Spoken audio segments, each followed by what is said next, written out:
Episode 02, The Rise and Fall of a Hero. The final battle with Raja Dahir. With Dibble conquered, Mohammad bin Qasim moved further into Sindh. The final and greatest battle awaited him, against Raja Dahir himself. Dahir was a powerful king, also known for his bravery. He gathered his largest army to stop the young general. The two armies met near the banks of the Indus River. It was a fierce battle, with swords clashing, arrows flying, and soldiers shouting war cries. Raja Dahir, riding atop an elephant, was determined to protect his land.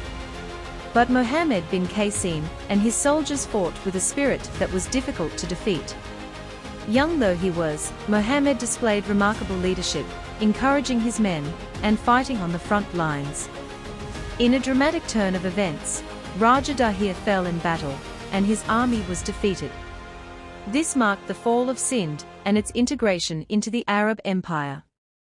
Mohammad bin Qasim emerged victorious, but his mind was focused on building peace, not celebrating conquest. A just ruler and a protector of Sindh. Once Sindh was conquered, Mohammad bin Qasim faced the challenge of ruling a foreign land.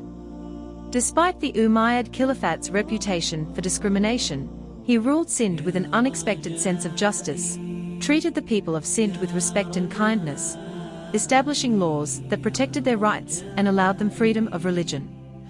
The Hindus and Buddhists were allowed to practice their faith freely, and their temples and places of worship were respected.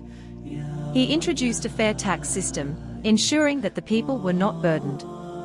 The local leaders and noblemen were allowed to retain their positions, as long as they respected the laws of the new rule.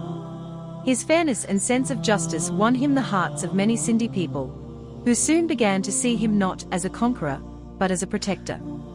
The young hero's tragic end. Just as Mohammad bin Qasim's rule over Sindh was beginning to flourish, his fate took a tragic turn. Political conflicts within the Umayyad led to his recall from Sindh. The new caliph ordered for his imprisonment along with others who were close to Hajjaj bin Yusuf. Back in Iraq, he was treated as a prisoner, despite all he had achieved. Sadly, Mohammad bin Qasim died in captivity, far from the land he had come to love, far from the people he had protected. It is said that despite knowing the consequences, the young warrior gave the Umayyad all the information he gathered from his quest. Though politics of the Umayyad Caliphate killed him, he wanted to ensure that his knowledge of Sindh would help his people in future. Legacy of Mohammad bin Qasim. Though his life was short, Mohammad bin Qasim's legacy lived on. In Sindh, he is remembered as the first to bring Islamic law to the region, not through force alone, but through kindness, justice, and understanding. His conquest was the beginning of a long history of Muslim influence in South Asia, and his story is one of courage, loyalty, and respect for others. Today, Mohammad bin Qasim is a symbol of youth, bravery, and justice.